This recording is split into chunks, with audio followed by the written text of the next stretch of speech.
It's always been my calling, but I had a few years where I was completely away from music and the creative scene, and I came back and I lost my lift and I couldn't play trumpet anymore, and it felt like it was just this unattainable, crazy dream that would never sort of happen. Yeah. And then I started gigging, and then that's when I was like, hey, like, you only live once. I might as well just give it a crack. If I believe in myself, it'll happen. Local multi-instrumentalist Fleur has just released her debut single Mother Earth, which was meticulously constructed using over 180 tracks recorded almost entirely by herself. Fleur has overcome obstacles that highlight her perseverance and dedication to her craft, which makes her stand out as an independent artist. Here's our chat with Fleur about her debut single Mother Earth. It's super lovely to have you in here. You're about to release your debut self-produced single called Mother Earth. Before we talk about that, I'd love to know about your artist name, Fleur. How did that come about? Yeah, good question. So I wanted to have my artist name associated with my actual name to feel that sort of connection to the name. And so I went on Spotify and I was searching up Chanel, Nell, Nelly, Van, and it was just inundated with heaps of artists. Yeah, of course. So I just kind of experimented. I had a big long list in my notes app, and then eventually culled it down to a couple, and Fleur kind of felt right. Yeah. The Van comes from my surname, which is Dutch, and it means of or from, and then Fleur is obviously like flowers. Aww. So it's kind of like from the earth, or like from nature. Yeah. Which I feel like really suits my vibe. Yeah, absolutely. That's so beautiful. How did you originally get into music? Where did your love for it come from? Yeah, so there was always music playing in the house. Yeah. I'd come home from school and it would be blaring. I remember driving in Mum's old Astra convertible after school and she'd be blasting Macy Gray. Yes. And so that's kind of where it all started. And then when I turned 7, I started piano lessons and then moved to the flute for a couple of years. Got to high school, there were heaps of flute players. My high school music teacher handed me a trumpet and said, try this. And then, it all just started from there. I loved the trumpet and that became my main thing. Yeah. What are some of the biggest musical influences that have stuck with you?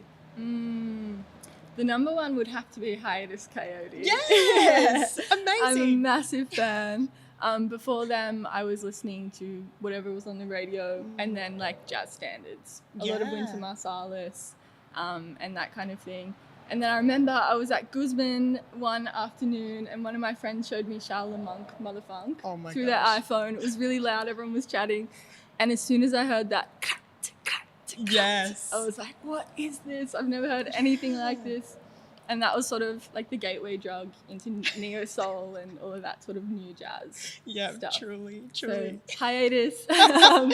Also love Alicia Joy and 3070, Oscar Jerome. The list goes on and on. Astor Piazzolla, which is an Argentinian tango writer. Yeah. And how would you describe the sound of Fleur? Ooh, it's tough to describe your own music. I'd say like new jazz with a lot of Latin elements and like percussive elements, very like interweaving, a lot of like tension and release, quite like dissonant in sections. Beautiful. Yeah. And so this single, Mother Earth, is self-produced. Can you take us through the process of recording? For sure. So this song started on my bedroom floor. Super humble little setup with just my MacBook and a little MIDI keyboard. Eventually moved on to a bit more of a setup in my bedroom. And it started off just with sort of like MIDI keys, and then I added the bass line and I kind of just tinkered and added layers and layers and layers until it sort of felt complete. Yeah. And how have you been wanting to kind of get out and create as a solo artist for a while? Because obviously we see you play in so many different acts and lineups around Newey. So has this been kind of on the burner for a while for you? Yes and no. It's always been my calling, but I had a few years where I was completely away from music and the creative scene. And I came back and I lost my lip and I couldn't play trumpet anymore. And it felt like it was just this unattainable, crazy dream that would never sort of happen. Yeah. And then I started gigging, and then that's when I was like, hey, like, you only live once. I might as well just give it a crack. If I believe in myself, it'll happen. And yeah, it's only been a couple of years since I've started the producing and decided that this is what I'm pursuing. Yeah. It would have been crazy having to come back after like taking that time off. What was that experience like for you? It was really disheartening and like scary to think that all of those years of like, practicing and training and studying the instrument kind of all fell away. But I don't know, there's this little fire inside of me that was like, don't give up, don't stop. Like, I don't know. Yeah, that's such a unique thing to go through. Do you have any advice for, or like, can you remember anything that you were able to tell yourself or do to get yourself through that? I have this one saying. Yeah. And I wrote it in capital letters on a big A3 piece of paper in highlighter. And it says, how badly do you want it? And it's that piece of paper I stuck smack bang in the middle of my wall where I see it every day. And I think that was the driving force, just remembering your why and why you're doing it, how you want to impact people, what kind of a legacy you want to leave, and taking it away from yourself, thinking about other people and what you want to bring to them. Also just being inspired, finding artists that you really connect with. You can do anything you set your mind to. People are so stuck in this little boxy frame, this capitalist kind of 9 to 5. Yes, it's true. But yeah. Oh, incredible. So incredible. And so after you release this debut single, what does the future look like for you? What are your plans? Yeah, so I have a few more tracks in the works. Yeah, cool. I've got about 10 sort of tracks that I'm hoping to put into a bit of an album. Nice. And then a few hundred demos in my hard drive. It's just chaos. So I'm hoping to release another maybe 2 singles and then get the album out. I'm also starting to rehearse with a live band. Oh my goodness. 11 piece. What? Crazy. Yeah, full on.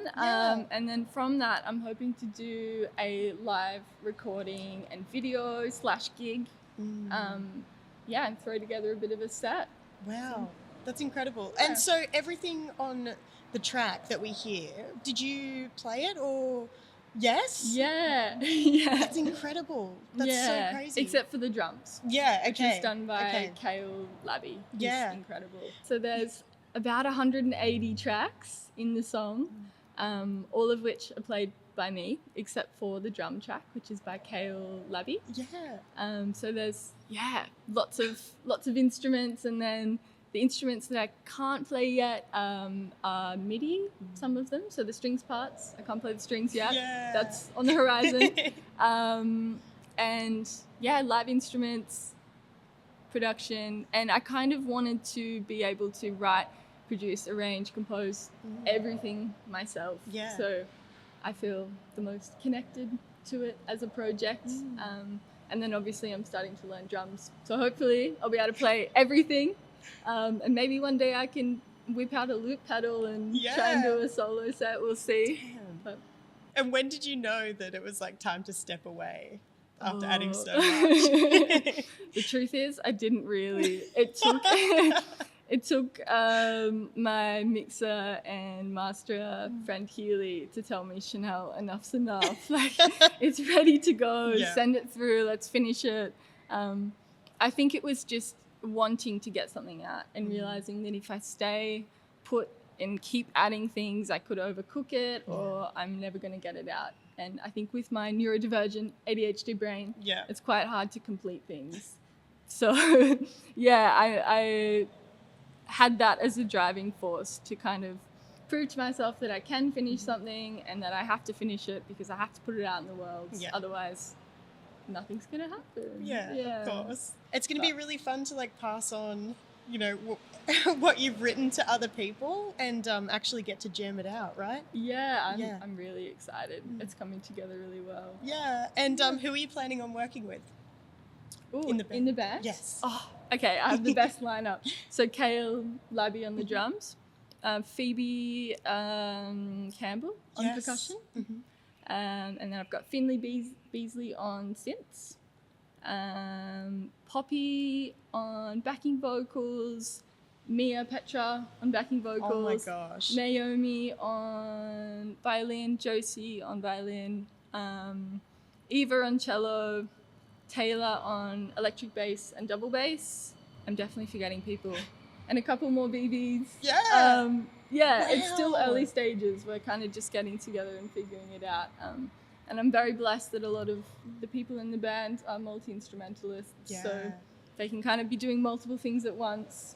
What a powerhouse lineup. Oh my goodness. I cannot wait until you set a date for this live recording. And I'd love to say a big congratulations on your debut single, Mother Earth. Thank you so much for coming in and having a chat with me.